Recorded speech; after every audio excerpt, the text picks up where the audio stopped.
Job of a leader, और उससे वो मोटिवेट करता है, इनकरेज करता है अपने फॉलोअर्स को टू गिव बेटर आउटपुट्स। यहाँ पे हम मैं एक छोटी सी स्टोरी सुनाऊंगा।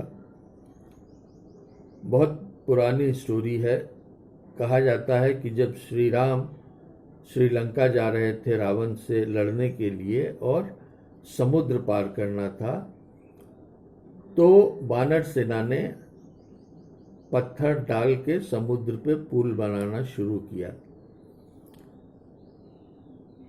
तो बड़े बड़े वानर थे, वो बड़े बड़े पत्थर के टुकड़े उठा के समुद्र में फेंक रहे थे और पुल बनाया जा रहा था।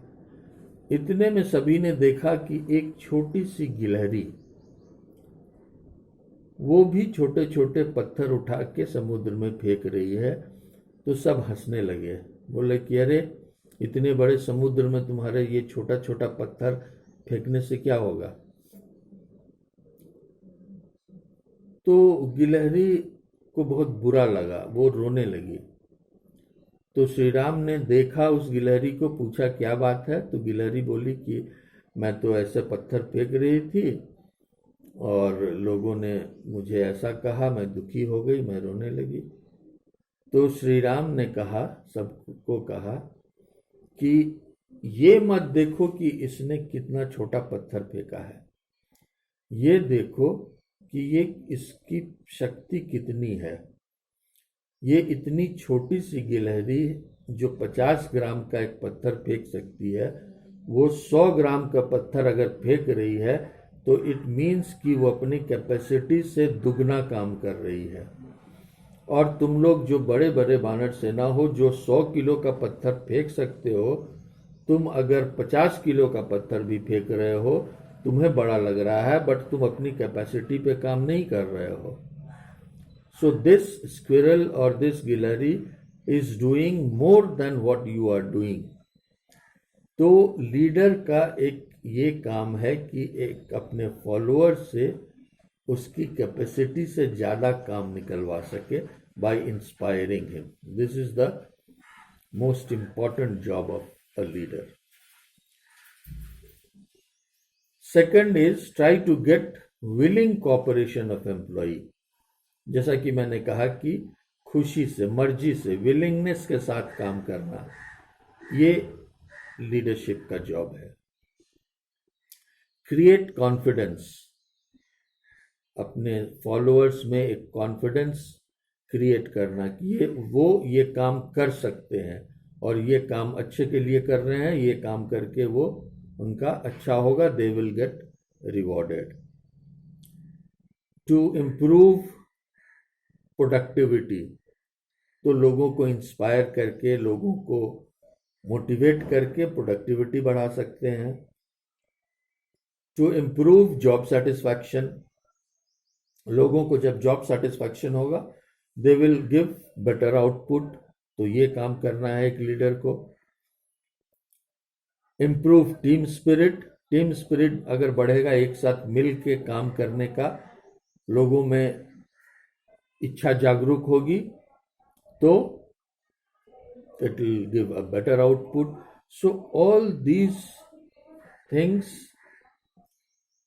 all these are the importance of leadership. A good leader always leads by example, and he can inspire and motivate the followers to willingly work for the team. I have already said कि खुद काम करके दिखाने से दूसरे inspire होते हैं और वो ये नहीं बोल सकते हैं ये कि काम नहीं हो सकता है, because the leader has himself shown that हम ये काम हो सकता है, ये काम मैंने किया है, so you can also do it. तो ये मोटिवेशन एक अच्छे लीडर को की पहचान है। Develop feeling of initiative, enthusiasm, teamwork, and convince subordinates to group goal. The third one is leaders try to recognize hidden talent and qualities of an employee. हर इंसान की कुछ न कुछ हिडन टैलेंट होते हैं, वो शायद कभी कभी उस इंसान को भी खुद पता नहीं होता है। एक लीडर का एक जॉब है कि वो उस टैलेंट को पहचाने और पहचान कर उसको बाहर निकाले सो दैट वो उसका फायदा उठा सके, उससे उस इंसान का कॉन्फिडेंस बूस्टअप हो और वो अपना साइकोलॉजिकली वो मोटिवेट हो जाए और वो अपना better output they. Because efficiency depends on motivation, confidence and cooperation among employees. ये सारा जो भी है ये एक लीडर का काम है to increase and to reflect it. Now, satisfaction does not depend only on monetary incentives. Motivation में हम लोगों ने पढ़ा है कि एक मॉनेटरी मोटिवेशन होता है, नॉन मॉनेटरी होता है, फाइनेंशियल होता है, नॉन फाइनेंशियल होता है। तो सेटिस्फैक्शन बहुत लोगों को सिर्फ मॉनेटरी या फाइनेंशियल इंसेंटिव से नहीं मिलता है, बल्कि नॉन मॉनेटरी या नॉन फाइनेंशियल से मिलता है, जो कि क्या होता है? गुड वर्किंग कंडीशन, मैनेजमेंट का support, participation, proper guidance, proper training, help from the superiors, communication with the superiors, ये सारी चीजें हैं। तो जितने भी नॉन फाइनेंशियल इंसेंटिव्स हैं ये एक लीडर ही दे सकता है अपने एम्प्लॉइज को। So this is the most important function, this is the most important of leadership.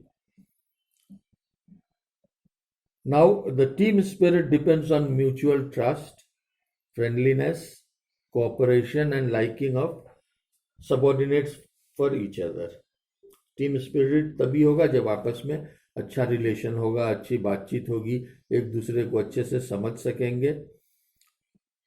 So the leader always tries to solve disputes among subordinates and encourage them to work collectively. ये एक important function होता है leader का कि उनका जो भी complain है, आपस में जो डिस्प्यूट है या जो कंट्रोवर्सी है, उसको सॉर्ट आउट करे, उसको पता करे, आपस में एक दूसरे को मिलजुल के अच्छे कम्युनिकेशन, अच्छे रिलेशन के साथ काम करे।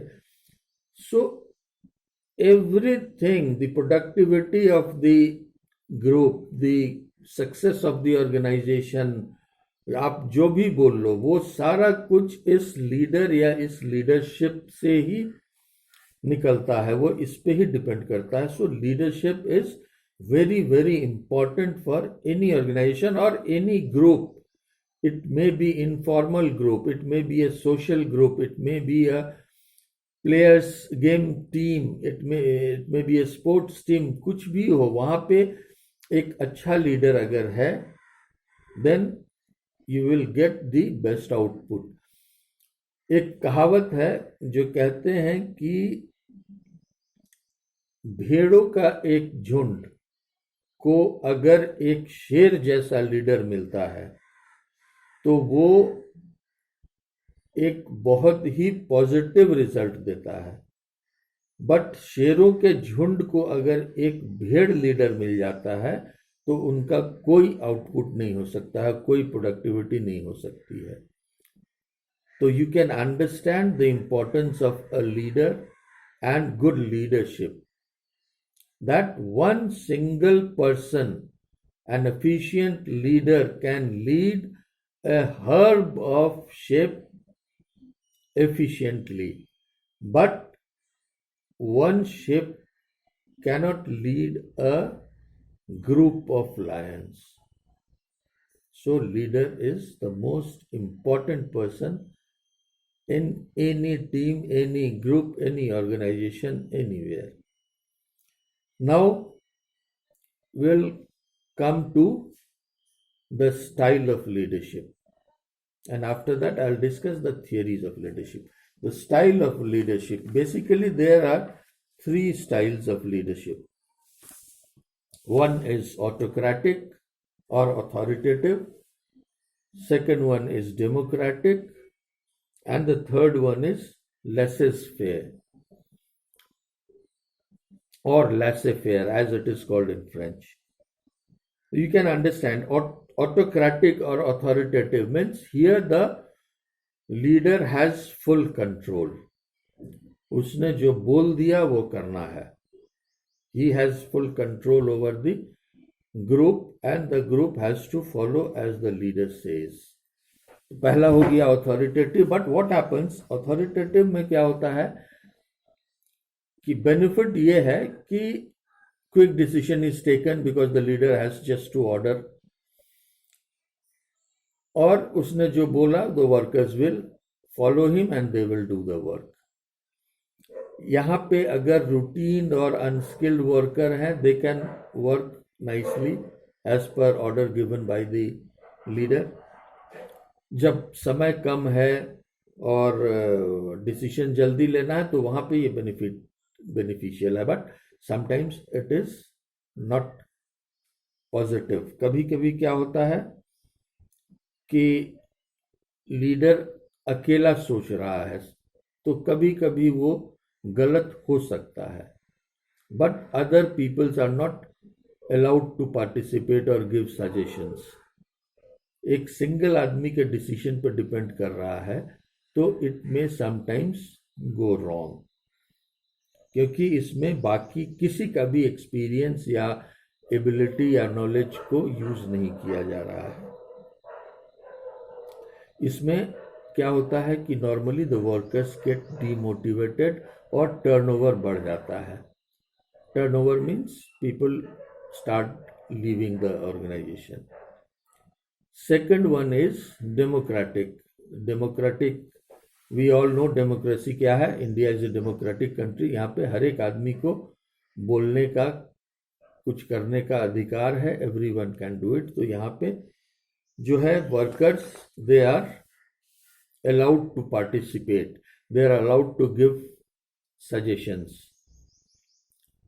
और इसमें क्या है फायदा कि हमें डिफरेंट लोगों से बहुत सारा सजेशंस आता है and we have the choice to pick up the best alternative. और इससे ऑर्गेनाइजेशन को या टीम को फायदा भी मिलता है because so many minds are working together. इसमें वर्कर्स को सेटिस्फैक्शन भी मिलता है और they get moral boosting. But ये नेगेटिव तब होता है जब द वर्कर्स, द सबऑर्डिनेट्स और the followers are not qualified enough. तो उनका सजेशन कभी कभी गलत हो सकता है, उनको इम्पोर्टेंस देना अगेंस्ट में जा सकता है. And the third one is लेसे फेयर. यहाँ पे क्या है कि मैनेजर का कोई कंट्रोल नहीं है, एम्प्लॉइज के ऊपर छोड़ देता है कि करो तुमको जो करना है. I am doing some other work, I have more important work to do, I am taking care of all those. और इधर जो एम्प्लॉइज हैं तो वो लोग करते हैं. बट ये क्या होता है, this is useful only if the employees और the followers are qualified enough और एक्सपीरियंस और knowledgeable, then only it is working. Otherwise अगर कोई गाइड करने वाला नहीं हो और वर्कर्स अगर अनस्किल्ड हो, इनएक्सपीरियंस्ड हो, in that case it goes negative. और इसमें क्या होगा कि कभी कभी ऐसा भी सिचुएशन आ जाएगा the leader will lose control over the subordinates. तो ये 3 स्टाइल्स ऑफ लीडरशिप हैं. So in conclusion, we can say that the style of leadership should be changed from time to time. हर समय कोई एक ही स्टाइल पे काम नहीं कर सकता है, इसीलिए इसको हमको समय के हिसाब से, सिचुएशन के हिसाब से चेंज करना चाहिए. ओके गाइज, ये वीडियो थोड़ा लंबा हो गया है. So the theories of motivation I will give in another video which will come just after this. So thank you for this video. आज के लिए इतना ही.